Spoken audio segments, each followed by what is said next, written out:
Welcome to the Environment, Climate Change and Land Reform Committee's 32nd meeting of 2019. Before we move to our first item on the agenda, can I remind everyone to either switch off their mobile phones or put them on silent, as they may affect the broadcasting system. The first item on our agenda today is to consider the following affirmative instrument, and that is the Environment EU Exit Scotland Amendment number 2 Regulations 2019.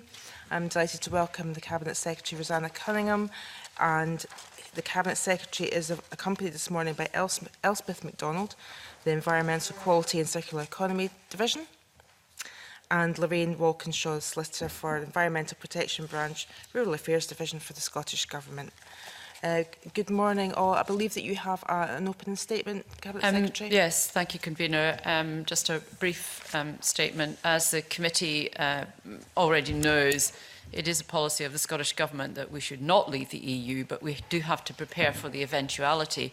These regulations are made under the European Union Withdrawal Act 2018 and will not come into force before exit day. They address deficiencies in the Regulatory Reform Scotland Act 2014 and a number of waste regulations. The changes to the waste regulations are minor and technical to enable existing legislation to continue to operate effectively after exit day. The changes to the Regulatory Reform Scotland Act 2014 include fixing a deficiency in a regulation-making power, which presently refers to Section 2, Subsection 2 of the European Committees Act 1972, Section 2, Subsection 2 of the European Committees Act, will be repealed on exit day. The purpose of this amendment is to ensure that the Scottish Minister's powers under the Act continue to operate effectively in the event that we exit the European Union. The amendment will allow the continued effective implementation of a closed list of existing EU obligations which are expressly itemised in the regulations. The power is for specified environmental obligations which would be part of retained EU law on exit day and is similar to the existing power under Section 2, Subsection 2 of the European Communities Act. To put it simply, the Government needs to be able to continue to implement aspects of EU law that are passed before exit day, such as the latest changes to the Waste Framework Directive, but which have not yet been transposed into domestic law on the date of exit, and this is part of our commitment to maintaining high environmental standards in the event that we exit the EU. I hope that's really clear, Convener, but obviously the committee may have some questions. We do. Mark, you would like to ask the first question. Yeah, morning. The regulation seems to be restricting the power to legislate to 21 EU directives and 4 EU regulations. What's not on the list? Right, well, what's not on the list? The list comprises those items we identified that either do require future implementation or may require change. What's not on the list is quite long, but if the committee wishes, Convener, we can write to you with the rest of the implementing regulations. So how does this affect the ability to legislate on those things which are not on the list then? Because at the moment there are wide ministerial powers to legislate on. I presume they're not affected, because if they were affected, they would be on the list. So they're not ones that are affected. I'm assuming that's the way to. Sorry. The power was always restricted to environmental obligations, and we've identified environmental obligations and listed those. So what's the practical effect of this regulation then? To keep Scotland in line post-exit day with what we're doing pre-exit day. This is one of the many regulations to try and ensure that exit day doesn't create inadvertently a problem. And what we've done is try to identify where potentially there would be problems if we didn't fix it, and we're fixing it. I mean, this is just part and parcel of the long-standing list of SIs that the committee has had to look at as a result of the situation that we're in. So if there was something that wasn't on the list that you then decided you needed to legislate for to allow for alignment with the European Union, what would you then do? Well, I mean, we've indicated we're keeping pace. This is what this is about. This is us identifying those areas where there would be an issue on exit day if we didn't fix it. the other ones, I mean, we're not fixing something that doesn't need to be fixed. We're fixing something that we consider would need to be fixed on exit day, but there will be lots of other things that aren't required to. Remember, these are a lot of these are technical fixes just to ensure that wordings don't inadvertently create a problem. And you know, that's what we're doing with this. If I can just come in, the purpose of this is to capture EU law as it exists as of exit day. And there may be things that we've not been yet able to transpose, such as the circular economy package. This will enable us to do that post-exit day using these powers. A keeping pace power to keep in line with EU law after exit day would require primary legislation, and that is something that the government, you know, they've committed to bring back keeping pace provision in the continuity bill.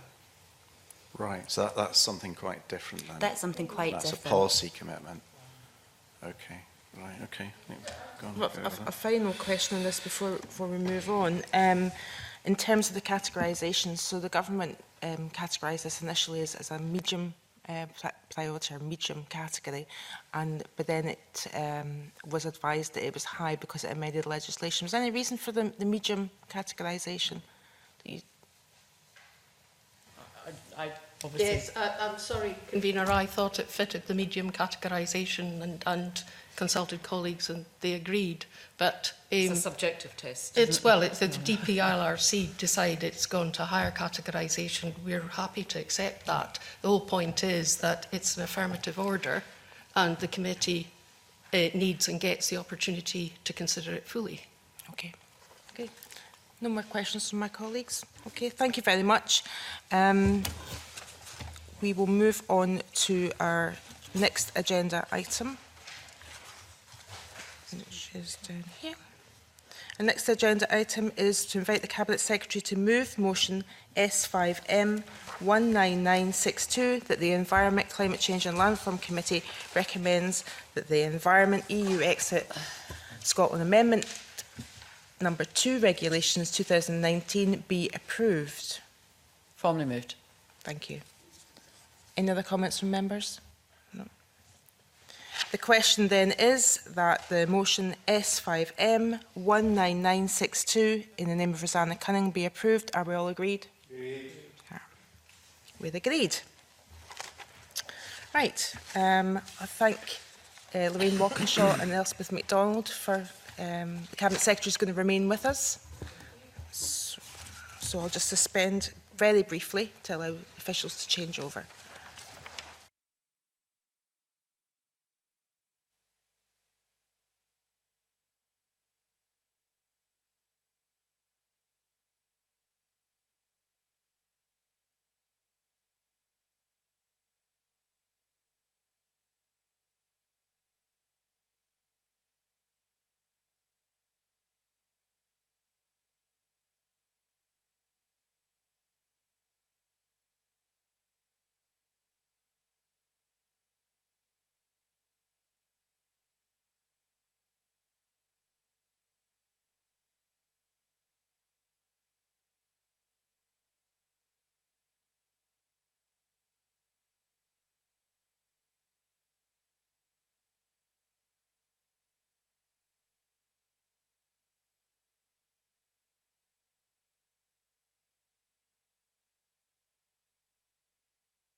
Right, welcome back. And the next item on our agenda is to consider the 2020-21 Scottish budget process and budget details. And we'll hear from the Cabinet Secretary and her officials. In addition to the Cabinet Secretary, we are joined by Graham Black, Director of Marine Scotland, Simon Fuller, Deputy Director of Economic Analysis, the Office of the Chief Economic Advisor, and Claire Hamilton, Deputy Director of the Decarbonisation Division for the Scottish Government. Good morning to you all. We'll move straight on to our questions. So I think I'd like to ask probably the most obvious question, given that we're in the middle of a general election, so the UK budget is not happening. What are the implications, Cabinet Secretary, of the delay to the budget for your portfolio and for the public bodies and agencies supported through your portfolio, given that the Scottish Government budget will be delayed as well? Well, I mean, obviously, the delay in the UK budget effectively means that we don't have an idea of what the global amount of money is that we will have to spend here. And I'm sure you'll be asking Kate Forbes some of the more general issues around that. But equally, that means that the portfolio budget can't be finalised either. So we're in a scenario where we really can't move forward in any meaningful way as a result of that. There's obviously been an agreement at a parliamentary level that the government's 2021 budget, 20 to 21 budget, isn't now going to be published before the Christmas recess, you know, that does create some real issues, because from a portfolio perspective, without and it's not just my portfolio that's impacted with this, without the various tax announcements and the various tax, social security and economic forecasts that come out of the Office for Budget Responsibility at Westminster, the figures that are produced for the UK budget, that we don't have clarity then on the funding that's available for public services in Scotland. And I mean, obviously that means for, you know, that includes for public bodies. So we are struggling to understand what kind of scenario we will be in. I know that Derek Mackay has written to the Chief Secretary of the Treasury and to the Chancellor to express his concern about the situation and to stress that the UK budget should proceed as soon as possible after the general election. But without even a date for it, we are, you know, we're not really able to move forward. I mean, obviously, in the meantime, we continue to engage with public bodies, the unions, COSLA, and others on the budget process. But we really do need the UK government to act really quickly after the election. Yeah. Without that, we are, all of us, just discussing hypotheticals and not much more. Presumably we're in a situation that those public bodies have also been asking for clarity from you, but you're in a situation where... Well, to be perfectly honest, they're forbearing because they know that there really aren't answers that we can possibly give them. So I'm grateful for Marine Scotland, SNH, SEPA and the others for not badgering me on a daily basis on an issue which I presume they understand perfectly well is an impossible one for us to answer at present. And that's, I mean, it is unfortunate because obviously, particularly for my portfolio, where the principal part of the portfolio spend is on wages, pension kind of commitments and things like that that are impacted, often impacted by decisions that are made. So I you know, but I without having some clue as to what's actually going to happen, and none of us have, that it does make answering questions on the Scottish budget a bit difficult. Yeah. Yeah. Stuart. It may be that you wish to defer to the Minister and let her answer this question, but is it correct that in the event that we go into the new financial year with no budget set, that the budget lines in the existing year are simply transposed unchanged into the new year until such time as a budget can be passed and set? Okay, that is my understanding, but I have never pretended to be somebody who's you know, a geek on these matters. But as I understand it, what is the existing budget would simply continue, absent any other information that might help us. But I think legally there are some issues around passing the budget as well that create those concerns. And we are now pushing quite close to a problematic period if we don't actually get some resolution to this situation. Given that you've already said it's going to be very difficult to answer questions on a budget that doesn't exist yet, I'm going to move on to questions about climate emergency and net zero and budget implications from Finlay Carson. Good morning, Cabinet Secretary. I'm sure you'll be pleased we're moving on to climate change and net zero. The committee have had a continued focus on how to align the budget with the CCP. And one of our key recommendations previously has been to improve alignment and feature a budget summary which would include commentary detailing specifically what the CCC policies would be on each budget line. So can I ask you what work has been carried out to align the forthcoming budget summary document with the CCP policy, and also will future budget summary documents provide specific details on the CCC policies and each budget line, how it supports that? Okay, thanks for that. I think that question has rather overlooked the decision that was made in the climate change legislation to have a joint review of climate change budget information. So in a sense, that joint review is what is going to take primacy in the near future, and it will of necessity take some time to complete. It will not be, that joint review will not be completed for the 2021 budget, because that is literally imminent. But we do expect it to be able to inform the next budget, the 21-22 budget. What we need to do because of that review is to take a step back and look at the various current outputs and processes, and think about what actually that should look like. For the 2021 budget, the one that we hope is sooner rather than later, this will be accompanied by the statutory carbon assessment of the budget document. But in terms of the format and the content of any other non-statutory documentation, we want to look at that wider review before arriving at decisions on future publication arrangements. So we've got a sort of interim scenario at the moment because of that review, but that review is already beginning. It's just that it cannot be concluded in time for this budget, and that was more about the timing of the legislation than anything else. So when you're developing over the next few months, you're developing the climate change plan. Alongside that, will you be looking at the budget budget consequences on that? Yeah, I mean there will obviously have to be work looking at that. There's a second annual monitoring report on the current climate change plan. So this is the one before it's updated, which will be published later this year, and that will help us.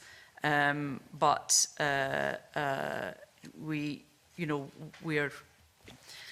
the timing of the legislation and the budget and the update of the climate change plan has created some challenges this year, as everybody will understand. So we are trying to manage that as best we can. The work on the climate change plan has started already, but it's having to start without knowing what the budget will be. And I'm afraid there isn't any way to get around that at this stage. There's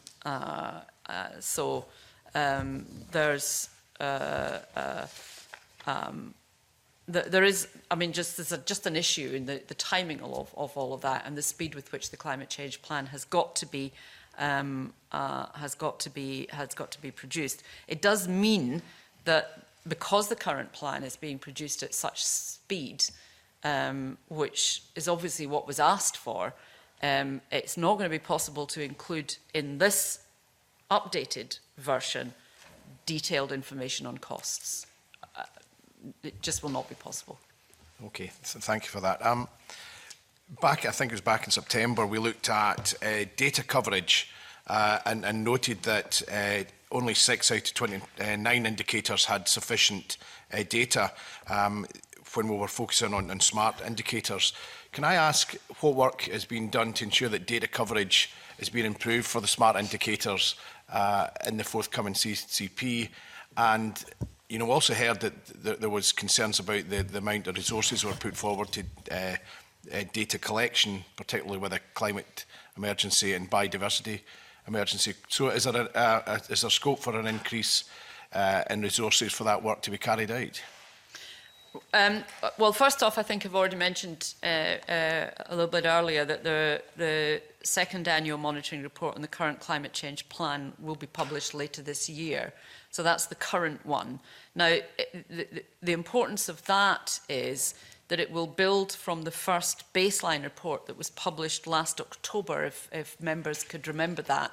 And we made it very clear when that was published last October that, you know, that was almost like a preliminary setting of a baseline, and then monitoring reports after that would become more and more effective because we would be constantly building on that basis.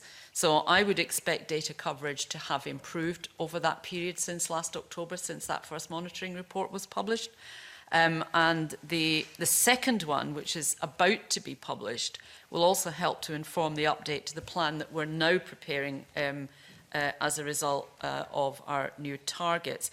And as part of the update to the plan, and that's not the monitoring report, as part of the update to the actual plan, we do intend to review the current set of monitoring indicators and look to make further smart improvements to these where possible. So I can't answer the question right now because it is a piece of work that is in train as a result of the updating of the climate change plan.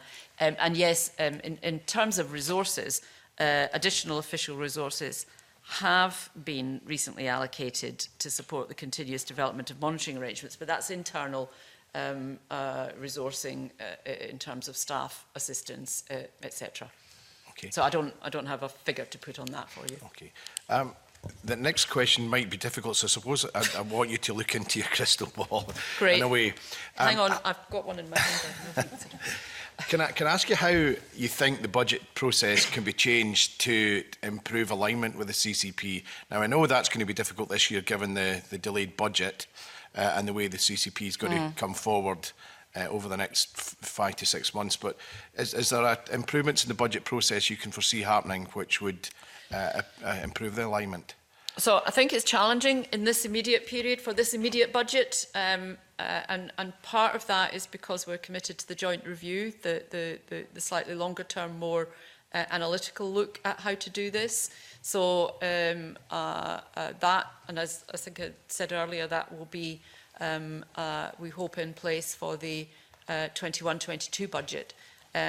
So the update to the current plan, because it's being produced in such a short space of time, does mean that it is hard for us to make the alignment over this period. It might have helped had the budget here been at the normal time. I think it would then at least have been happening at the same time as we were updating the climate change plan.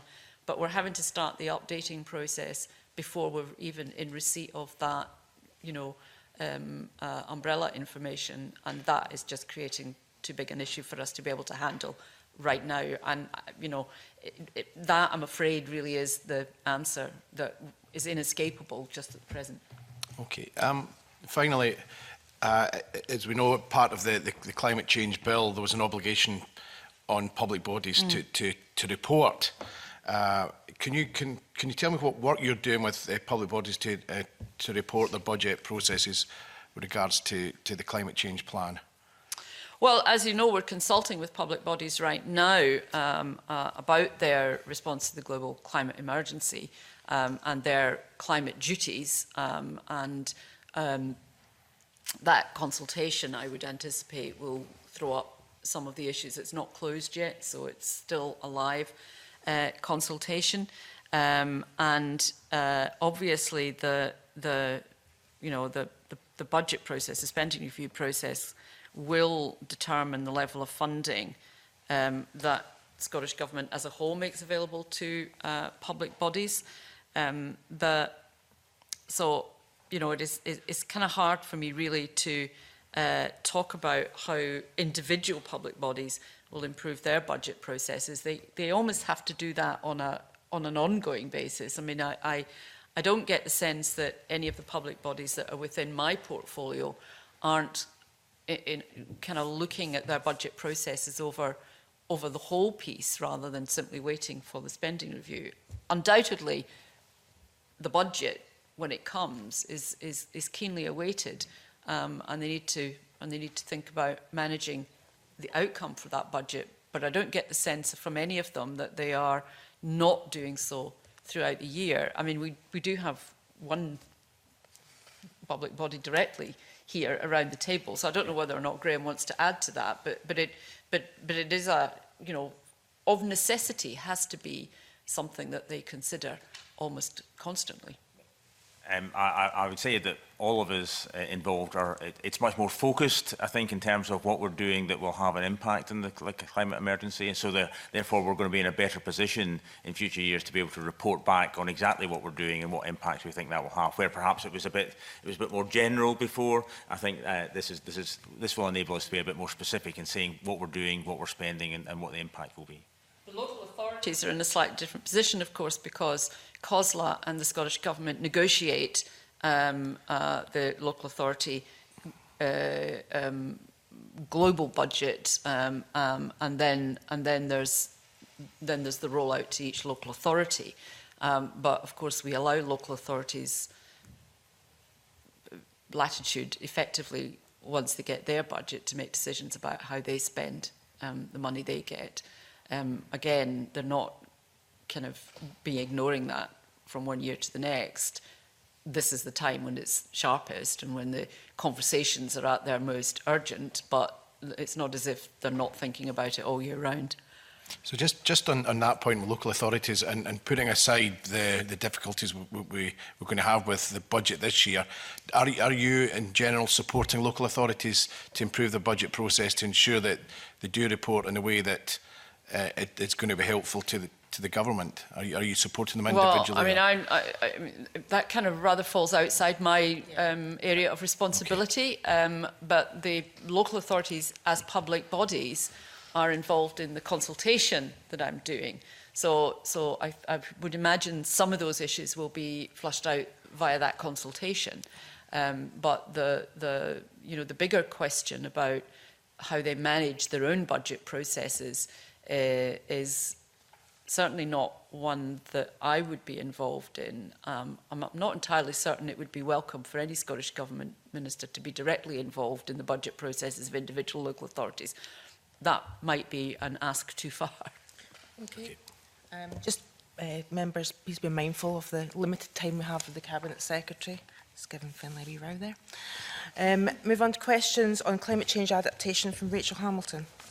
Cabinet Secretary, how does the Scottish Government align its spending decisions alongside the risks associated with climate change?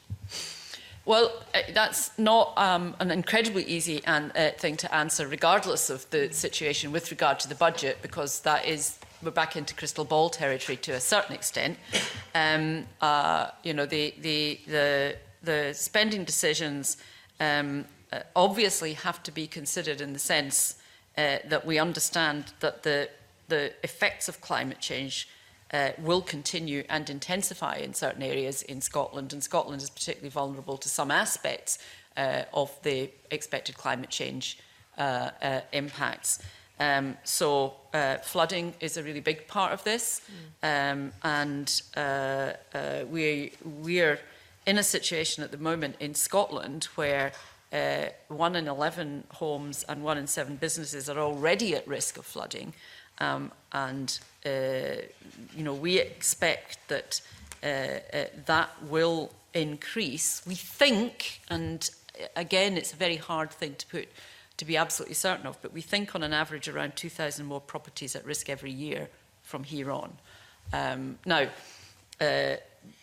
flood management and risk management in Scotland, I think, has been particularly effective over the last 10 years. And part of that has been the commitment, the annual commitment to a flow through of funding that has allowed management projects to develop and to be worked through an agreed set of priorities. We're about to go into the next period.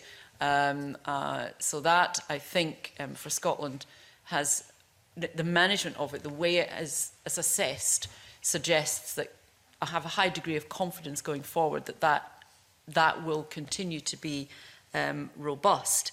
The other area where I think there's potentially a recognisable issue for Scotland is the associated issues around some of our coastline, which is not just about flooding but also about coastal erosion. Again, that the work that we've been doing over the years in terms of dynamic coast, the mapping and the predictive work that's being done there helps us to begin to understand how that's going to look going forward. Some of the other things are a lot less easy to quantify. The general warming of the climate is beginning to have some impacts, but often we don't. It's difficult to anticipate. And I heard one recently that said, and I'm not sure if I said this the last time I was here, but there are now large sea bass appearing off the coast in Aberdeenshire in waters where you wouldn't have expected to see them before, and the arrival of sea bass creates an issue because they eat, for example, salmon smolts. So these are difficult potential risks to identify in advance. You often really only identify them when you discover they're happening. So from my perspective, the flood risk and the coastal issue are the biggest ones. I think we have a pretty good handle on them going forward. Okay, and Baroness Brown from the Climate Change Adaptation Committee spoke about government being prepared for temperature change in particular, so the trajectory moving from 1.5% to 2%. And she even spoke about what if it actually moved beyond that from 3.5% up to 4%. And I just wondered if I know you haven't got a crystal ball, but I mean, surely we do need to be very robust when it comes to initiating perhaps future spending decisions with regard to that temperature change. But it's knowing what the temperature change will bring is the problem. And that's why I used the issue of the sea bass, because that is, we think, has to do with water temperature, has attracted into waters a species which wouldn't otherwise have been there, with the consequence of an impact on another species which is at risk because of climate change. But it would have been difficult to have anticipated precisely what that was going to look like. And I think that's the difficulty that we have when it comes to trying to assess for temperature change and what that might mean around particularly our waters, but also in our terrestrial environment. So the adaptation programme that we have, the evidence for that risk assessment is compiled independently by the Committee on Climate Change. So we are always looking at the scientific advice, and they'll have an expert assessment of a range of future emissions scenarios. So we try to work that into our planning and therefore the potential impact in terms of budget requirements. But it's a really inexact science at that point, because we're not 100% certain what the impacts actually will be, and therefore you can't be 100% certain of what you're going to need available. I suppose just to summarise that, I mean, I understand that it would be hard to mitigate against the risk associated with climate change, but to achieve our targets, we're going to have to be prepared for that. Indeed, we are. Yeah. And this government and the UK government, we're going to have to be thinking about how to make that work. I think the current risk assessment we're working on is from 2017, and that risk assessment did have a list of priority risks for each country in the UK. So we do have a mechanism. It's really being able to feed that mechanism into a more specific calculation is the difficulty. But we are aware of the problem. And on COP26? Thank you, Convener. Good morning, Cabinet Secretary and panel. It's really, at this stage, putting down a marker of the committee's obvious interest in the COP26 and the excitement about it being in Glasgow, and wondering if you have any information now, and if not, if you could keep us up to date on how the costs will be borne and the relationship between what the UK is putting into it and the possibilities for Scottish Government to support, to of course do things yourselves, Cabinet Secretary, but also to support NGOs and community groups. Okay, so we need to be blunt about this, and basically it's a UK, well, it's a United Nations event that has been invited to the UK by the UK government. So our expectation is that the UK will cover all the costs associated with the planning and delivering of the event, including for the various safety, security and transport aspects. As yet, we haven't had a quantification of costs from the UK government. We haven't had planning assumptions, so we're still at this early stage. And of course, with the election going on, then there's been a bit of a stop in that. I mean, there will obviously be costs for us. That cannot be avoided. But until we're certain what the UK government will cover in terms of core costs, it's difficult for us to make an assessment of additional costs. We will be wanting to put on Scottish Government-sponsored things of our own. To that end, we have gone into partnership with the Glasgow Science Centre, so we've already committed to that, so that there will be a physical location for a series of Scottish Government sponsored events in partnership with Glasgow Science Centre. And that will be happening, and that will be a cost that has to be built in. But for obvious reasons, this was not something that was in the 1920 budget. So we're having to do a bit of creative thinking as to how that is managed. The 2021 budget may have to reflect something within it that will cover COP costs, but at the moment I don't know what they will be. To talking about EU exit, Angus, I'm going to just say to members that we really only, for themes of question, have about 10 minutes each, so Angus. Okay, I'll certainly be as quick as I can, Convener. Thank you. As the Convener says, if we could turn to looking at EU exit in particular, to start with the no-deal preparations. So how do you anticipate that the budget will deal with the issue of potential further no-deal preparations, and what are the significant issues and lines of spending in relation to no-deal planning for the ECLA portfolio? Well, the 2021 budget is being prepared on the basis that the UK will leave with a deal and an orderly transition. And that's how we have to approach it. If there is to be a no deal, then difficult decisions would have to be made at that point that would be about prioritising funding. And, you know, there are significant lines of spending that are already underway. I can go into them in detail, or I can follow up with a bit more detail. But the fact of the matter is that we're having to do the 2021 budget on the basis of there being an orderly exit. It is, you know, to try and do the budget on the basis of a no-deal exit, it would be extremely difficult. Okay.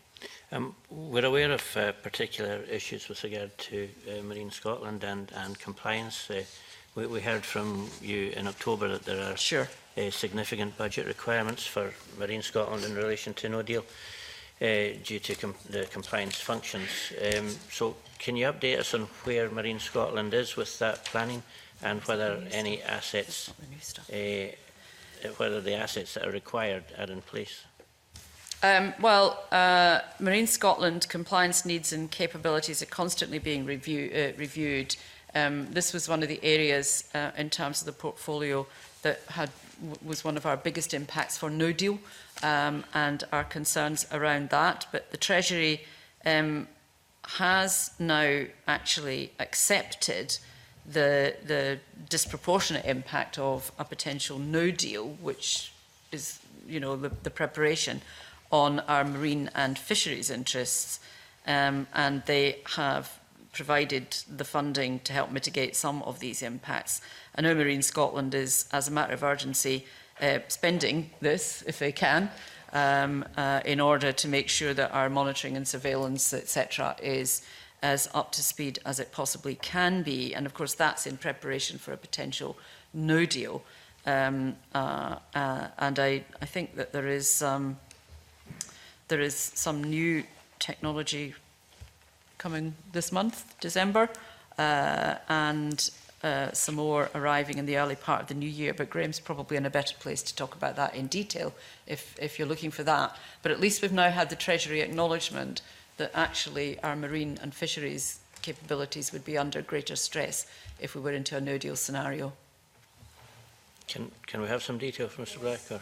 Yes, certainly. I mean, obviously, it's difficult to suddenly conjure up large grey ships of the sort that we have for some of our compliance activity, but we are, we've been discussing with the UK government how we could improve our aircraft capacity, so have more aircraft hours so that we can monitor things, improve our camera capacity so that we have better evidence of what is happening, where it's happening, and therefore be able to prosecute accordingly. We've been increasing our rigid inflatable boats so that we can actually do more monitoring at local coastal level, which in turn actually frees up some of our larger vessels to do other work elsewhere. So there's a whole range of things. Drones we're looking at as well. There are complexities around how you actually manage drones because of the need to be a pilot if you're going to be managing drones outside of sight.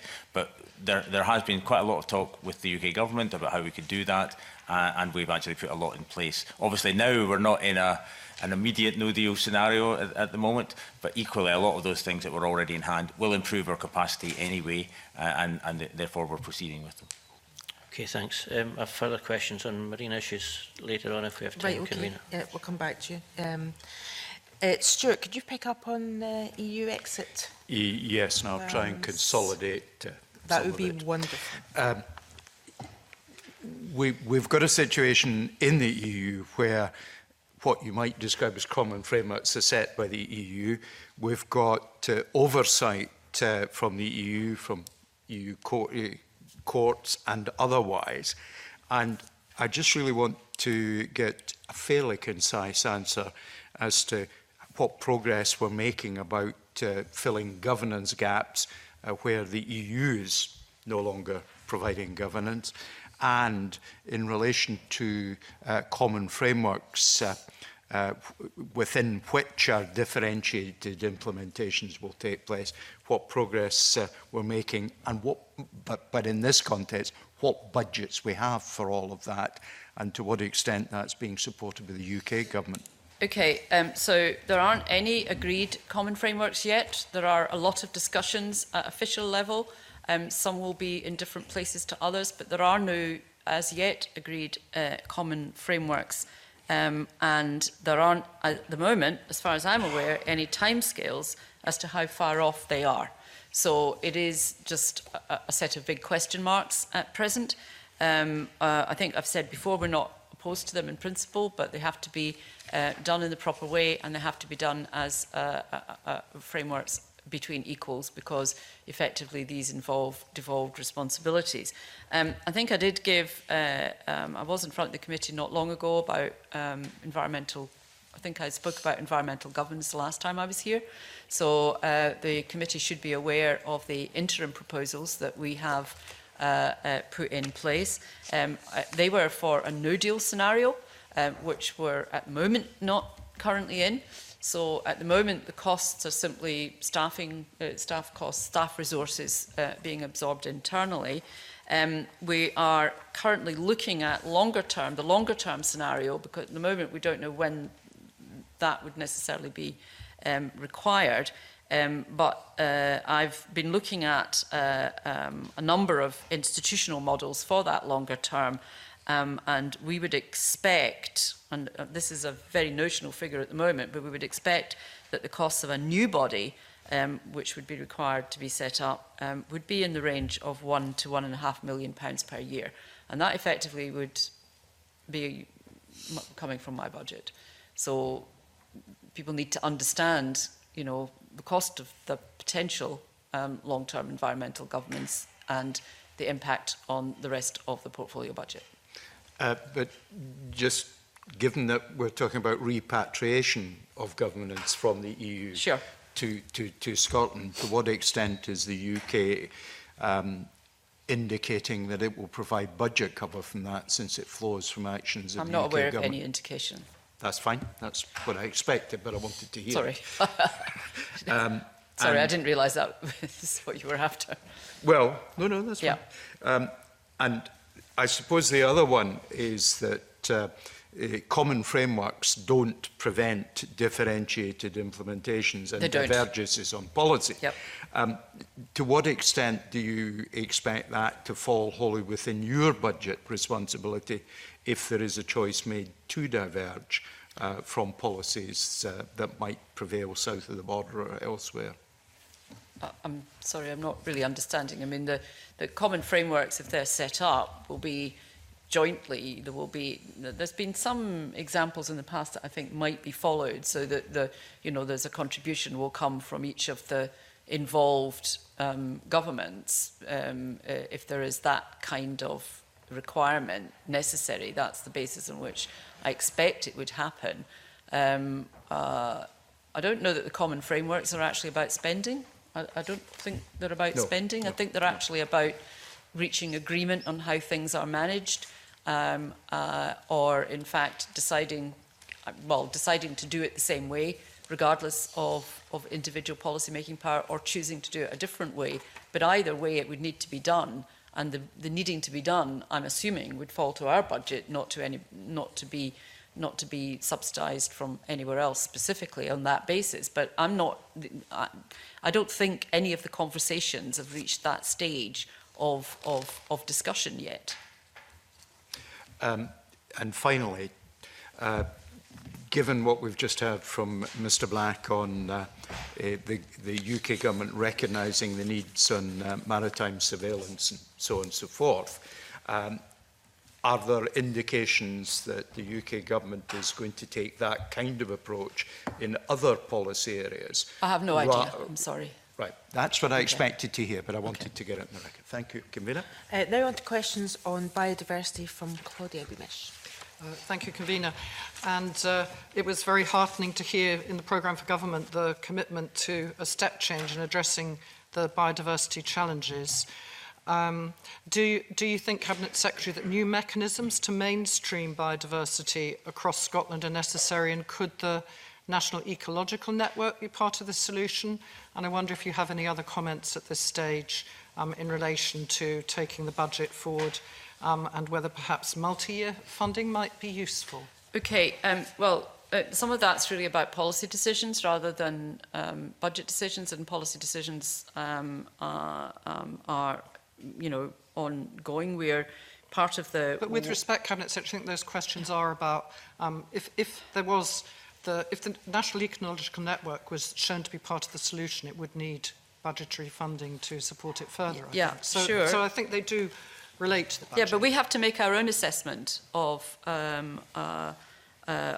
where further work on mainstreaming biodiversity delivery in Scotland will be possible and most sensibly pursued. And I mean, obviously, the work of the National Ecological Network will feed into that, but we would need to make government decisions about how that was going to look going forward. And part of the work that we're doing in the run-up to the Biodiversity COP next year, because that's happening in China next year, will be to consider whether we do need new mechanisms to deliver the new global targets when they are agreed. But of course, those new global targets won't be agreed until that Biodiversity COP in China. So we're just still a little at the the kind of early stage of this discussion. You know, we have already committed to updating the committee with our initial analysis of the Global Diversity Assessment by the end of 2019. So presumably that's coming quite soon, and work on that analysis is progressing. But that will be an initial analysis. So we're still at the policy stage of this, and it's the policy that will then dictate what is required in terms of financial input, and those are questions I can't answer yet. And it is, I suspect, unlikely that we're going to be in a position to be able to do that in terms of the 2021 budget. Thank you. And did you want to ask about blue carbon as well? Or us after Angus, whichever you prefer. Just go ahead. Just right, now. thank you. I'd like to ask about, particularly to yourself, Graham, about the potential and the possibilities and any action on research, further research into blue carbon in view of the climate emergency. Surely, and blue carbon is a very significant component to carbon storage. We have more carbon stored in the seas around Scotland than we have on land. I think, as we might have mentioned previously, we instituted some further research, which we're hoping we're going to get some results from next year, so we'll be able to report back on that. I think some of the difficulties around it is what do you do once you've got the research? You know, on land, we can do more about forestation, and there are more immediate impacts. What we do in terms of the carbon under the sea is perhaps different. Some of it might simply be protecting that, but there's a question of what we can do more of.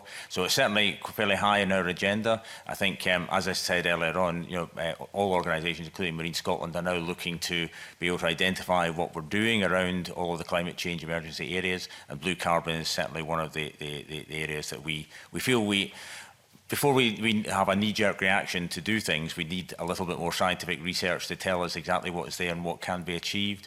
But we're trying to accelerate that as fast as we can and make sure that we have actually spent money on research, both from within Marine Scotland, but also without other academic organisations across Scotland. So the funding commitment that's been made so far to the research programme is over £432,000. So that's the cost of what we've been doing so far, and that as Graham said, will continue for a period of time, and then we need to look at the whole of that research to work out what that tells us, because that really becomes the evidence map that tells us how we're going to take that whole thing forward. It is the case that current funding pots like the Climate Challenge Fund and the Biodiversity Challenge Fund are terrestrially based rather than marine based. So once we have the evidence map, there will probably need to be a kind of rethinking of some of that. But that's for a future budget, not for this budget. Thank you. It goes back to something that I mentioned before. What consideration have you given to the recommendations of the Scottish Biodiversity Information Forum? Do you feel that there should be a transformational change in the way we collect biological data, and should that be publicly funded? You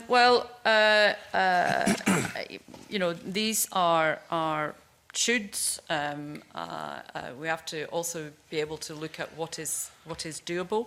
I know my officials have been looking at the report from the Scottish Biodiversity Information Forum, which I understand is very detailed, but we've asked SNH to prepare a business case that would set out the options for how we could consider taking this forward, and that would include looking at sources of funding. But those sources of funding don't all need to be sitting within Scottish Government spend, because a lot of the work SNH does is to lever money in from other places as well. So you know, we're in the process of looking at that. SNH is going to be actively considering the options arising from it. That will include a look at funding, but once again, it's not really going to be something for this budget. It will be for a future budget. Okay. Mark, you have questions on preventative spending? Yeah, and cross-portfolio working. When we had the UK Climate Change Committee in front of us a couple of weeks ago, They presented quite a mixed assessment of government policy. I think Chris Stark described the land use plans as pretty half-baked. I mean, those were his words. So I'm wondering, through the budget process, how we can drive more environmental outcomes across government. And I'm particularly interested in the work of the decarbonisation division. You know, is that priority around decarbonisation, adaptation being heard across government? How is it actually influencing spend and influencing policy decisions?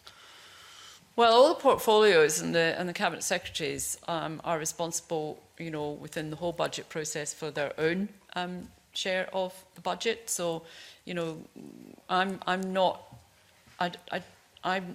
in the place of being able to intervene directly in these individual decisions that are made within portfolio budgets. Would you like I do have constant. Look, you know, I'm pretty sure every Cabinet Secretary in the Scottish Government would like to be actively involved in everybody else's portfolio when it comes to almost anything. But the truth of the matter is, you can't really operate in that way. I do have active conversations with colleagues about things, and most of my colleagues are, in fact, all of my colleagues. Some are a little bit further away from this, so you know you would understand that there are some portfolios that are a little bit further away from this. There are other portfolios which are much more closely impacted and involved in this. But everybody's concerned to try and achieve the very best outcomes from the perspective, particularly of the climate change agenda. In fact, there's a degree of healthy rivalry beginning to emerge, which I'm sure is a good thing in this regard, and something that I would want to encourage, as I do amongst the public bodies as well. So. Does your decarbonisation division reach across to other portfolios? Are they offering advice to Mr Ewing, to Mr Mackay? Well, you'd need to ask Mr Ewing and Mr Mackay that, you know, if they're directly offering advice in that sense. I think Mr Ewing and Mr Mackay do engage, but it's not just Mr Ewing and Mr Mackay who engage, it's also Michael Matheson that engages very strongly in that as well. So I don't think they're sitting around waiting to be asked. I think they're actively involved in these conversations on an ongoing basis. Okay, can I just ask another question about natural capital accounts and how they're being used to inform budgeting, or not at this point? Well, the natural capital... the natural capital accounts don't, at the moment, feed directly into individual budgeting decisions. So there isn't the immediate, straightforward connection that I presume you're asking. Doesn't happen at the moment, but they do obviously provide a lot of very key information over a range of assets. So they are nevertheless part of the evidence base that allows us to come to the decisions that we do come to, but they're not directly connected in the way that you might be asking. Yep. Okay. Thank you. Right, back to marine matters, and Angus MacDonald has some questions around this. Thanks, Convener. You'll probably be aware, Cabinet Secretary, that our committee is currently undertaking a regional marine planning inquiry.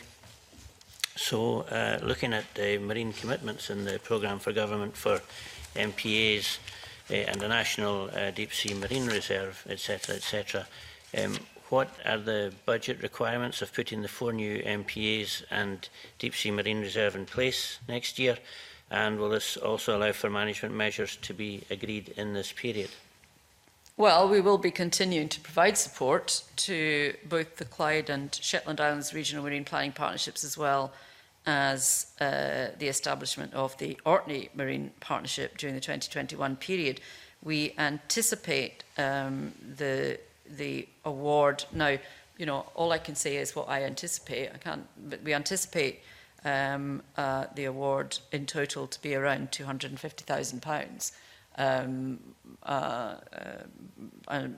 But obviously, we're going to explore other funding avenues as well, as I indicated earlier, with SNH in terms of broader biodiversity issues, and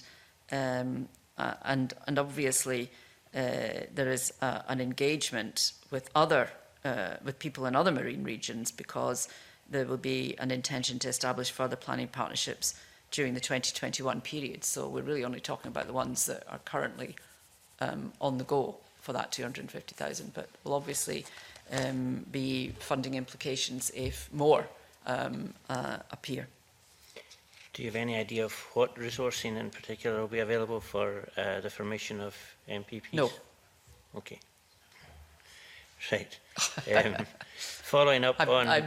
I've indicated what I anticipate to be available for the current and proposed Orkney one.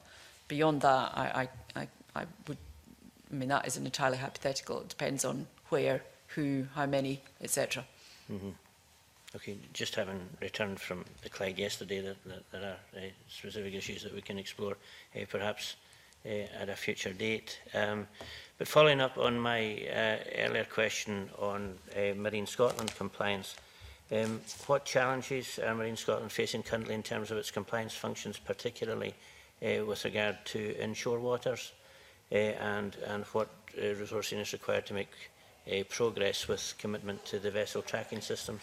So is this, are you connecting this to Brexit, no deal Brexit, or just pre-existing? Just marine in general. Just pre-existing kind of, yeah. any year compliance issues? Commitments to the vessel monitoring systems, right. in particular. Absolutely. The vessel monitoring system is a key element, I think, as far as we're concerned, in terms of future compliance around MPAs, for example, because we'll be able to tell not only what boat is where, but what it's actually doing at the same time. That's always been one of our issues, is actually getting evidence. And in fact, most fishing vessels, I have to say, are complying with all the rules, but we will have the occasional rogue element who decide not to do that, and the electronic monitoring will be rolled out. We have funding to do that. We'll start with the higher risk vessels and then move on to others. In addition to that, we've tried to make sure that I think, as I mentioned earlier on, we've got more rigid and inflatable boat operations in the area around the islands, because they're capable of doing it inshore. And that frees up some of our other assets to do more work around there. I mean, I would say there's definitely been a deliberate shift on our part to try and make sure that our compliance activity is more balanced across fisheries and environmental protection, to make sure that we're covering all those elements. So that's part of our general rebalancing of where we actually do our activity. That taken with the additional electronic surveillance equipment, that taken with the better camera work. And we're also working with local groups. When I met the Coast group, they have a number of very reasonable points to make, but some of the points we had to make was about evidence. If we think people are transgressing, we need proper evidence. A photograph of a vessel in the water, yeah, it's just nothing. There's not much we can do with that. So we need to work with the local communities as well to make sure that we can do that. So I think all of that's in hand, and I'm quite pleased that we've very visibly changed, if you like, the pattern of our compliance activity to make sure the environmental aspect is higher priority and is seen to be higher priority. I met with Coast on Sunday, and I got a sense that there is more buy-in from the industry. There was resistance to the VMS originally, but certainly with the vessels under 10 metres, there seems to be more buy-in than there was. So there's certainly progress there. Great. Thanks. Okay. Finn Carson has a question on data sharing. Yeah, just on the back of that, we talk about the satellite position or whatever as a means to enforcement, but how much work are you doing to add value to that data? We were in Shetland recently and heard the value in the data shared between fishermen and Marine Scotland and the colleges up there. Are you doing any work to ensure that data you collect can add value to look at more data and whatever? We certainly Yes. we certainly do a lot of data collection, and actually one of our funding issues is that a lot of our data collection funding comes from via Europe at the moment, so we need to make sure that is replaced. Could we do more? I think it's almost certainly we could do more. I think people recognise that actually more data is helping the whole industry, and actually also protects the industry from people saying things that they're doing things that they're not. So I think there's quite a widespread desire to do more, and I think there's more we can do in terms of IT and technology to improve that. But there's what I would like to see is more data sharing across not just Marine Scotland, but other bits of government with academia, so that we all make the best use of that data, as much openness about it as possible, I think. Right, moving on to our final line of questioning on environmental fiscal measures, potential environmental fiscal measures. Mark. That's pretty much the question, really. I mean, about what you see as the use of taxes and levies and charges going forward. I mean, obviously there are some specific applications of that which government is employing at the moment. But whether you think that there's a need for a more systematic review of that, yes, in terms of relation to circular economy, but also beyond that as well. Well, I mean, obviously we are considering the role of various fiscal levers in the context of environmental policy making. That can take a number of different formats. So we're analysing the existing landscape, but that, of course, of necessity is including reserve taxes that currently apply. There are areas where new taxes might play a useful role, and both SEPA in particular and Marine Scotland now as well are looking at increasing charging, and some of the charging areas get into some of that too. It isn't easy to have a one-size-fits-all. There are a couple of issues around that. I mean, first of all, in terms of the products themselves, I mean, there's a programme for government commitment in terms of the coffee cups coming out of the panel that was set up. But you kind of have to look at products carefully, because impact assessments still have to be done on individual products, and therefore potentially how you manage them will look different as well. We, you know, so we are we're in an area of at the moment not great definition, but partly that is because much of what we're looking at is currently reserved as opposed to devolved areas. So the kind of carrier bag charge didn't require there to be any Section 30 devolution of a specific tax there, but then neither was it a tax in the sense that the money didn't come back to government. So you may choose different mechanisms depending on how efficacious you think they are for different issues. But I mean, it's clearly something that we are we're trying to work our way through, because there's a high degree of commitment to making a big change in the areas of plastics use particularly, so it's something that we are quite serious about looking at. And I mean, there are occasions when I think realistically the tax power for some of the specific stuff should be devolved, given the ambition that we have and what we're doing. But it's not necessarily the solution to everything. So, the deposit return is not a tax. So, there are other ways of doing things as well. Question on this? Thank you, Convener.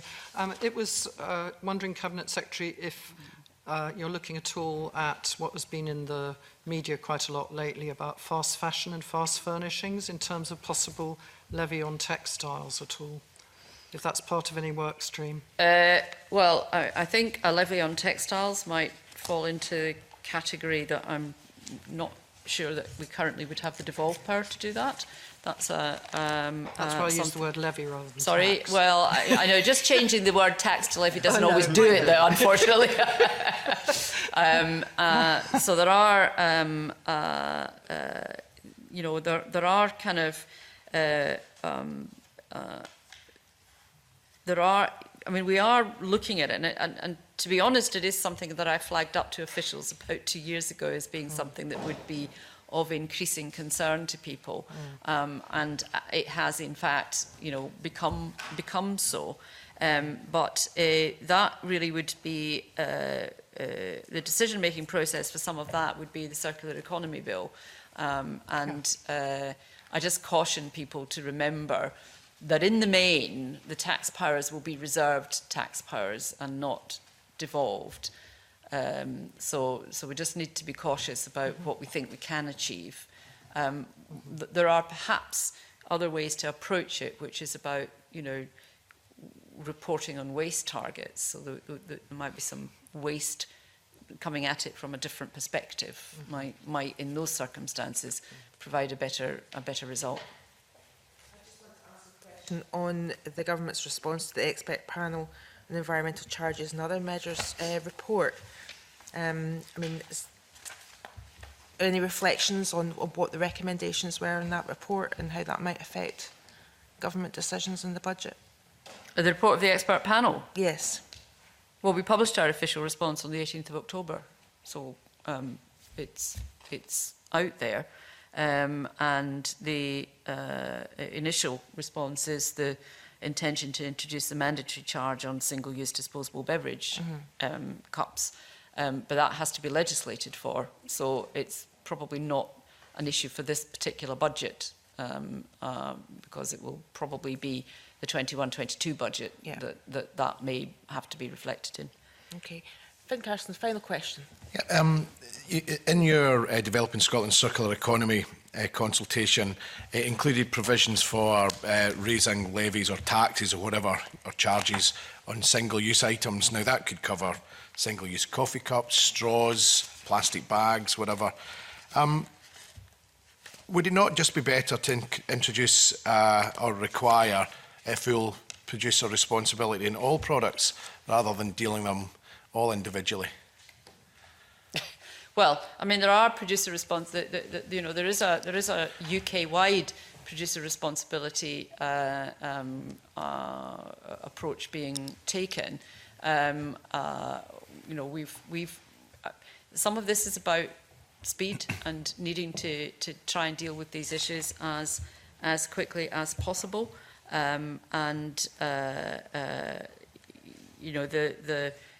The decisions have to be made on an individual basis as to what will be the most efficacious kind of way of handling this. And I think that needs to be kept in mind. So the extended producer responsibility is important, is going to be a key part of what happens going forward. But of course, that's hidden from public view in a sense. So there are other issues that need to be looked at here in terms of impacting on the change in behaviours that we need to see as well. Okay. Rich, you have a question with fiscal measures? It is on the last bit, that the no-deal preparation. Yes. Is that okay, yes. Convener? It may be that you need to write back to us, because I know that we're running out of time, Cabinet Secretary. But thank you very much for the portfolio, your portfolio spending associated with no-deal preparations that we received. And I noted that for 1920, staff costs are projected to be 8.82 million. Now, in the event of, for example, a deal, have you also done that preparation in terms of associated budget, in terms of it changing, that expenditure changing? This is a no-deal preparation. So you're looking at the quantification of no-deal preparation and asking us if we've done an equivalent deal preparation. I'm just wondering how that would change, and if you need to write back, that's right. fine. I can write to you, but of course one of the difficulties at the moment is we don't actually know what the deal will be. Yep. So until we know that, it's difficult to be able to quantify or even attempt to quantify that. Okay. Okay, well, thank you very much for your time this morning. We're going to suspend briefly to allow a change in panel. Thank you.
back. We'll continue with consideration of the 2020-21 Scottish budget process and budget details. And I'd like to welcome the Minister for Public Finance and Digital Economy, Kate Forbes.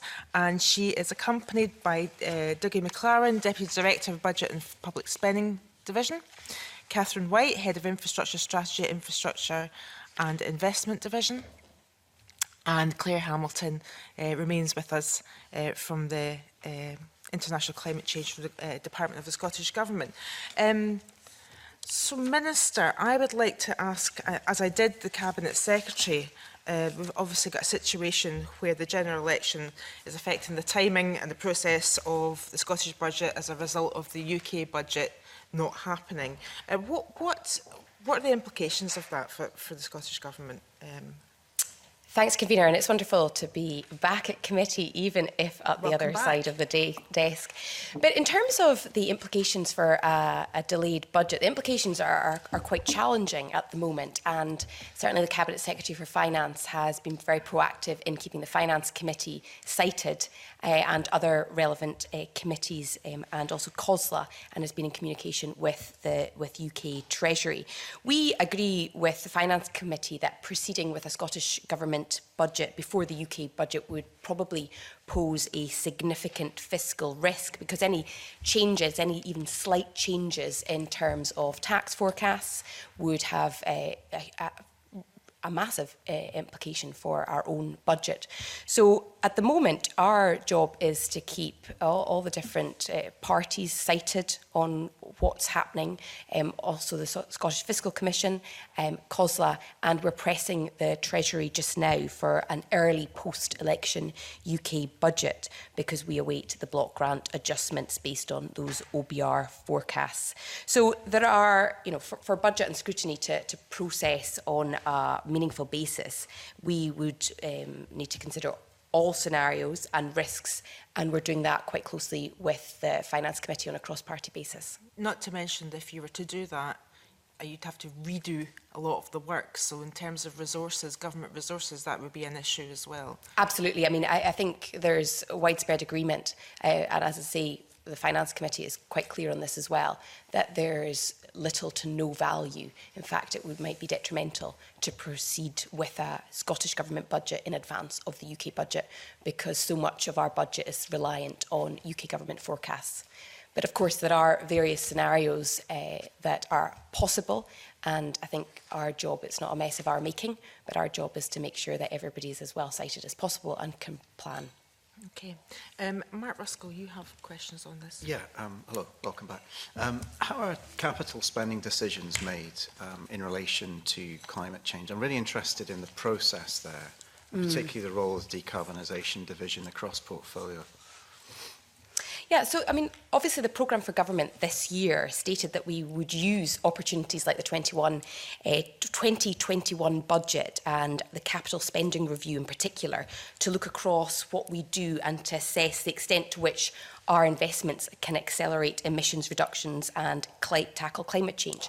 So in terms of the budget process, I think the easiest way to answer your question is that we need to use the budget process to measure impacts as we go along, that it's not just something we tack on at the end. So the spending review frameworks in this year's medium-term financial strategy set out how the work, for example, of the Infrastructure Commission would help to inform the Scottish Government's investment priorities over the next 30 years, and also in the more immediate period that's covered by the National Infrastructure Mission. And the Commission will consider a number of key drivers to inform their work. That includes prioritising investment to deliver inclusive economic growth and low carbon objectives. And then those outcomes are considered by the Scottish Government through the spending review process. So that's the process for how it's done. Yeah. So climate is in there as an outcome alongside others. But are you concerned that the capital budget may add up on climate grounds to something which doesn't meet our targets in 2030 and 2040? I'm not. How can we be assured of that? Yeah, no, it's a fair question, and also to make sure that each portfolio capital decisions add up to a general outlook on capital that is important. I mean, in terms of how we, the Infrastructure Commission has a very clear task in terms of informing the decisions that we make on capital. And they are looking at it from a strategic perspective. They're obviously independent of government, but they take a strategic approach in terms of determining what our investment priorities should be over the course of the next few decades. They have in their mind very clearly our targets on being net zero by 2045. Therefore, whilst I can't prejudge the outcome of that independent process, they will be taking that into account. They've taken they've done extensive consultation, as I understand it, and that will then inform what our decisions are on capital. So it's very much influenced by the strategic viewpoint of meeting that target. Yeah. And is there consideration wide-ranging? So, long-standing commitments to capital infrastructure projects such as the A96, A9 upgrade, is that something that could be reviewed? Or are there some fixed items where that's just happening anyway and the rest of the economy can find ways to make emission savings elsewhere? So in terms of their remit, so the Infrastructure Investment Board, part of their remit is managing the transition to a more resource-efficient, lower-carbon economy. And they will have to consider the implications of this year's Climate Change Act and net zero emissions targets. And that's their remit. We don't, from a government perspective, try to influence that because they are independent for a reason, which I would hope would give them the freedom and the flexibility to consider all of these decisions in the round without influence from ministers. Okay. So they have that freedom. Yeah, but you've got the freedom also to ignore them. Well, we've said quite clearly, well, in the medium-term financial strategy, which set out our approach to capital, it states quite clearly that the Infrastructure Commission will inform the investment priorities over the next 30 years. So I suppose going back to your initial question, which was how strong is the process is everything, because if we get the process right, then it should lead to these positive outcomes in terms of meeting our climate change targets. And quite a considerable part of that process when it comes to capital is independent of government. Okay. Right, any other questions from Claudia Beamish? Thank you, and good morning, Minister and panel. Could I go a little further in this line of questioning in relation to the forthcoming infrastructure investment plan? And to what extent has natural capital and green infrastructure been really assessed within that? And I know you've touched on this, Minister, but it was a recommendation of our committee that this was an important aspect of it. And would it also inform the forthcoming National Planning Framework, NPPF4, and the Climate Change Plan? So I'm sort of trying to see how that will all, what it will inform and in what way. Yeah, the risk, just briefly as I start, of repeating myself, but I think it's quite important that I state again that the Infrastructure Commission is operationally independent of government. So obviously I cannot prejudge their approach, but we'll consider their recommendations. With respect, it does have a remit from government, doesn't it? Yes, yeah. It has a remit, and that remit is very broad. My understanding is that they have done, and I think you took evidence from Ian Russell relatively recently as well, so he would have discussed the remit and the scope with you at length. And their remit is broad enough to take into account all the capital spend that may have implications for Scotland's future. And their remit includes quite clearly the transition to a more resource-efficient, lower-carbon economy. So in terms of the areas you identified to ask if they were included, without prejudging them, my hope would be that all of that is included because it needs to be a comprehensive look at where Scotland wants to be over the course of the next few decades. And the value of it being independent is that it's not our political priorities, there's your remit, it includes transition to a low-carbon economy. Theoretically, within that remit, nothing should be off limits. In terms of the national planning frameworks, of course, all parts of the Scottish Government right now are will take into account the findings of the Commission, and that will inform policies and plans relating to infrastructure. And so, yes, the work of the Infrastructure Commission will be factored into early engagement in the preparation of the national planning framework which is scheduled for January to March 2020. But we're also working to ensure that there is close alignment between the update of the climate change plan, the development of the national planning framework and the infrastructure investment plan, because it would be totally counterproductive to have these initiatives being developed in silos. So the hope is that by aligning our approach across these initiatives, we're creating efficiencies and avoiding duplication. And tackling climate change is only going to be successful if there is a whole government and then a whole society approach. Thank you, that's helpful. On that, I mean, tackling climate change is also only going to be successful if there is an alignment with the type of ambition and policies in the UK government side as well. If there is a policy divergence, so Scotland's trying to meet its climate change targets, and we're having to spend a lot of money doing that when there's not the same kind of commitment at UK level, how are we going to meet that shortfall? Well, so the Committee on Climate Change has been very clear that Scotland cannot achieve net zero through devolved policies alone. And the UK government will need to step up and do more too, including in areas, for example, as like the gas grid and carbon capture and storage. And that's just a few examples. So, you know, my hope would be that everybody, all administrations across the UK, recognises the challenges in this area and the need to prioritise resource and to do things differently. But you're right in saying that we will do all that we can with devolved policies, but it's quite clear that if we want to meet the targets that we want to meet, we do need administrations to pull together. And there'll be other areas which we might come on to later on in this evidence session, where again there is a reserved nature to them. But in terms of funding that, I mean, what are we going to be getting in terms of like Barnett consequentials from anything that is done at UK level in order to tackle climate change? I mean, what's the projection or the feeling? Am I asking a question you just can't answer? I mean, I would like a projection for anything in the next month. Sorry. For any aspect of our budget. But I think on an area like this, you see the challenges, and I do think that it's accepted across the board. Certainly the Finance Committee, again on a cross-party basis, have highlighted some of the challenges of the fiscal framework in terms of how dependent we are on UK government processes when it comes to the budget, when it comes to forecasts. Yeah. Okay, thank you. Rachel. Thank you. Minister, the Climate Change Act created a new legislative requirement on assessment of infrastructure, and that research tender is being carried out by Climate Exchange. I just wondered if you could give us an update on that and to let us know whether it's on schedule for the new year.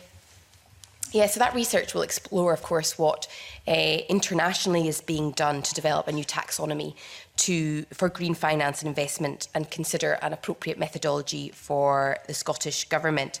So we remain committed to that. As you say, it's been contracted through Climate Exchange.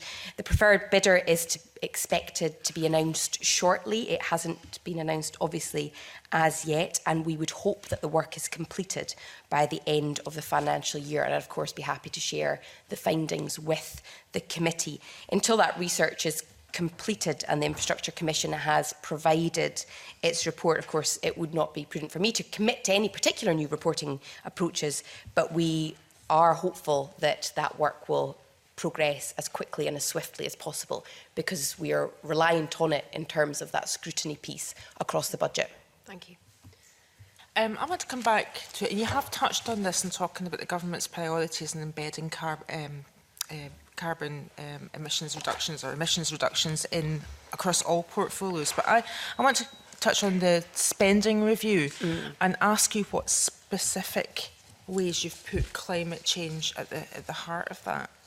Yeah, so It's very much at the heart of our spending review. So we've already briefly touched on the capital spending review, and that will sit alongside the infrastructure investment plan. But and the advice will give us, as I said, the opportunity. But in terms of the spending review more widely, we have been clear that our strategic focus needs to be on addressing Scotland's long-term challenges, and that is most notably climate change. The spending review framework set out how we were going to do that. That was set out in the medium-term financial strategy, which was published in May 2019, and it set out the approach for resource and for capital, and obviously that's on a multi-year basis. In terms of the resource spending review framework, it prioritises climate change amongst other things, so that includes child poverty as well, and it will build on last year's approach to better link all of the national outcomes as well through the National Performance Framework. And in terms of Scottish Government has innovative financing and private financing models for projects. Some of these capital costs might be higher than the market standard because of low carbon requirements. And we're having to sort of maybe invest an awful lot of money up front before we get any real kind of tangible return in that. Like, for example, district heating systems or whatever. How has that been taken into account? Yeah, it's been taken into account. And again, going back to the medium-term financial strategy, which set out quite transparently about some of the investment approaches and costs associated that we might take. Now, when it comes to these investment decisions, of course, every business case considers the right way for a major project or programme to meet its objectives. But the business cases should very much consider the overall value for money over the whole lifetime of the asset. So that is not just simplistically around the way perhaps that we've formally done it in terms of the cheapest option. It's about the overall value for money that's in line with our strategic objectives. Okay, thank you. Just a quick question on EU exit, and I know that everyone's in this situation. We don't know what EU exit looks like, but in terms of the block grant and the Bartlett formula, to what extent do you think the Scottish Government's new powers following EU exit are being funded by the process, the process around Barnett and the block grant that's already in place? Do you expect that our new powers that are coming from the EU are going to come with the funding associated with them? There's certainly, unless there's been no guarantee of additional funding that I've seen, unless somebody wants to come in and correct me, but I've certainly not been aware of any new funding commitments for new powers. We are in constant dialogue with Treasury, for example, on the fiscal framework, where it's quite clear that change and improvements are needed. And again, I don't think that's just the government's viewpoint. I think there is quite a body of evidence to identify that we need more security, for example, on our on the fiscal framework and on our financial arrangements. But certainly, even if you just look at this year as one great example of how uncertainty at a UK level has thrown the Scottish Government budget into challenging times, and all the implications of that in terms of timescales, in terms of how quickly local authorities get their budget allocation, in terms of how quickly government agencies get their budget allocations. So one decision around an election has thrown the whole process into very challenging circumstances. And that shows just how uncertain things are with this reliance on UK government processes. Okay. Now on to questions from Rachel Hamilton, who has gone. Oh, Rachel was going to ask questions at the end. Maybe Finlay, you can pick up on them. I didn't realise that she'd left. Yeah, there was some questions we asked the Cabinet Secretary previously. Can I ask you what work has been done to align the forthcoming budget summary document with the CCP policy? Yeah, so first of all, I think, and I'm sure the Cabinet Secretary said that already, that thanks for the Parliament and the committee's response feedback on the draft terms of reference for the review.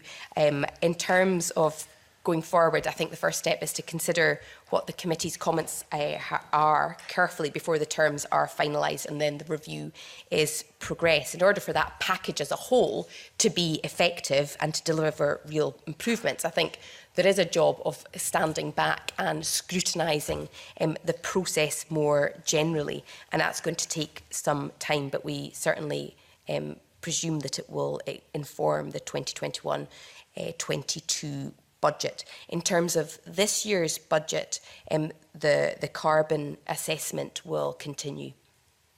Okay, can I ask you, do you have any views just now on how the budget process should change to improve alignment?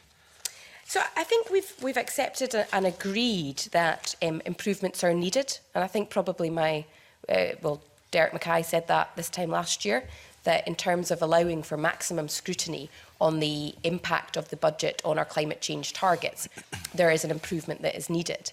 That is why the review is taking place. There's obviously different elements of the review. There's the piece on methodology, which I've already spoken about, and then there's the piece on a joint review with Parliament.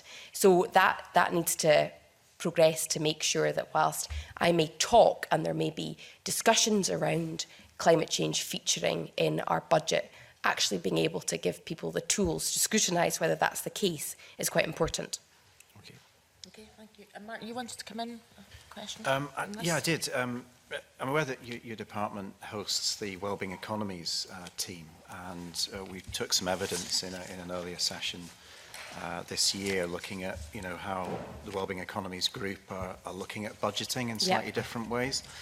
We're quite struck by the situation in New Zealand, where effectively they're taking a preventative spending approach and they're top slicing some budget for real cross-portfolio work that delivers a preventative approach, multiple objectives from government. I was wondering if that's something which is factoring into thinking, because I think, again, this morning, some of the evidence we've had is still sort of struggling to understand how government works as a whole, when obviously there are different, I hesitate to say silos, but let's say different approaches within government to some of these issues. Yeah, so in terms of wellbeing does feature, and I think most clearly you see that through the National Performance Framework, which is essentially our wellbeing framework. And we, therefore, in taking a wellbeing approach to the budget, need to prioritise spend which delivers on the multiple outcomes across the National Performance Framework. And I think this is the first year that it's being required, but building on the last year's approach to better link spend to national outcomes related to the National Performance Framework. This year's budget preparation has requested and required all Scottish Government portfolios to explicitly provide explanation and evidence on how their priorities are progressing the National Performance Framework outcomes, therefore linking every element of priority and spend and decision making to the National Performance Framework outcomes. And of course, the National Performance Framework outcomes are based on the UN Sustainable Goals, and therefore I would hope would progress that well-being economy. But what about multiple objectives? So you mentioned earlier on about child poverty and climate change. Yep. I can think of a number of policies that could actually impact positively on both of those objectives. How is government prioritising the real winners, the real policies that can tackle multiple objectives? So that seems to be what the New Zealand government are doing. Yeah, They're picking the most impactful priorities and then slicing budget available for those. So I think it happens in two ways. The first is a long-term objective. So those areas that you mentioned, climate change, child poverty, they're all long-term measures. And that's why the spending review is really important, because it doesn't just look, of course, at next year like the budget does, but it looks across the next 3, 4, several years. And again, not to dwell on Infrastructure Commission again, but that long-term view is really important. So the first answer to your question is that because those long-term objectives are the strategic focus for the spending review, we will most certainly be taking into account the way in which spending decisions meet multiple objectives. The second answer to your question is, how do we do that on an annual basis through each budget? And as I said, this year, for the first time, building on what we've already been doing, Cabinet Secretaries' portfolios have got to explicitly identify how they are linked to the National Performance Framework. And through that, you'll see very quickly and easily how, perhaps unexpectedly, portfolio spend in one area is actually leading to an outcome in a totally different area that people may not have assumed was the case. So I think that links much more neatly the spending decisions with the outcomes. And of course, during the budget setting process, when there are bilateral meetings between Derek Mackay and every Cabinet Secretary, they are looking at those outcomes to determine what the priorities should be.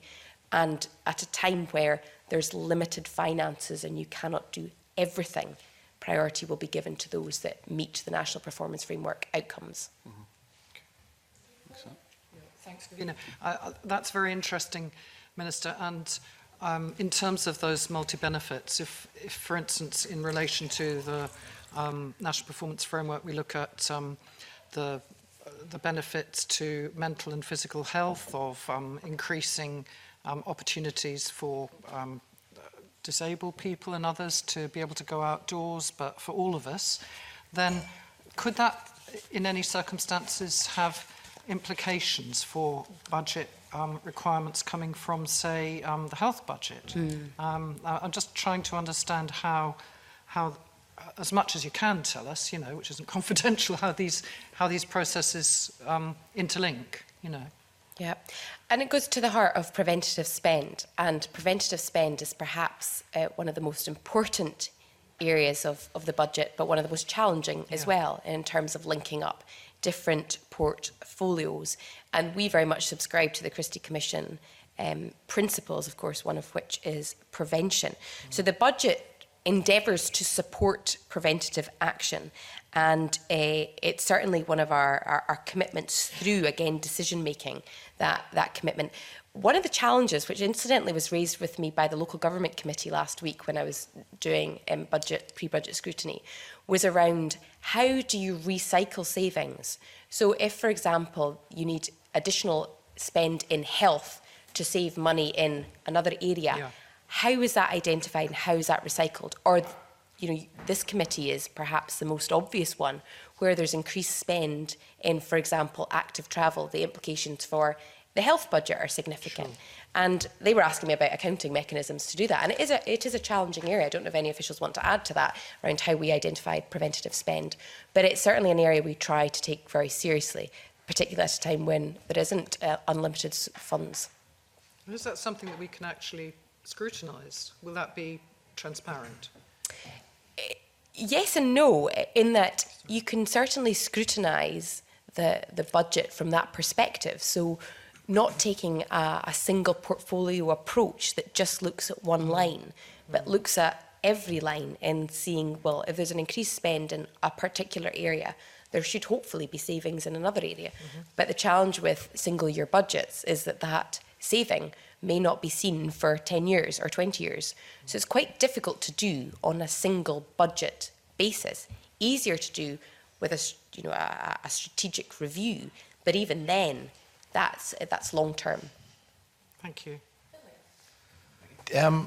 We've obviously got the climate emergency. We've got the climate change bill went through, which requires a new climate change plan or a revised climate change plan to come forward with a very tight deadline. Can you assure us that the outcomes and the outcomes that we need to be delivered to see a 75% reduction in baseline emissions at an accelerated rate? Can you give us a commitment that the budget won't constrain the ambitions of that climate change plan, what we need to do?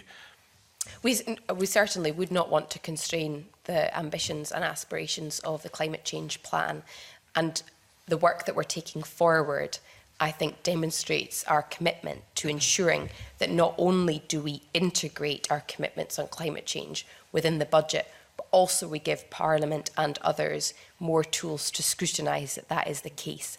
And the review that we've committed to does exactly that. Great, okay.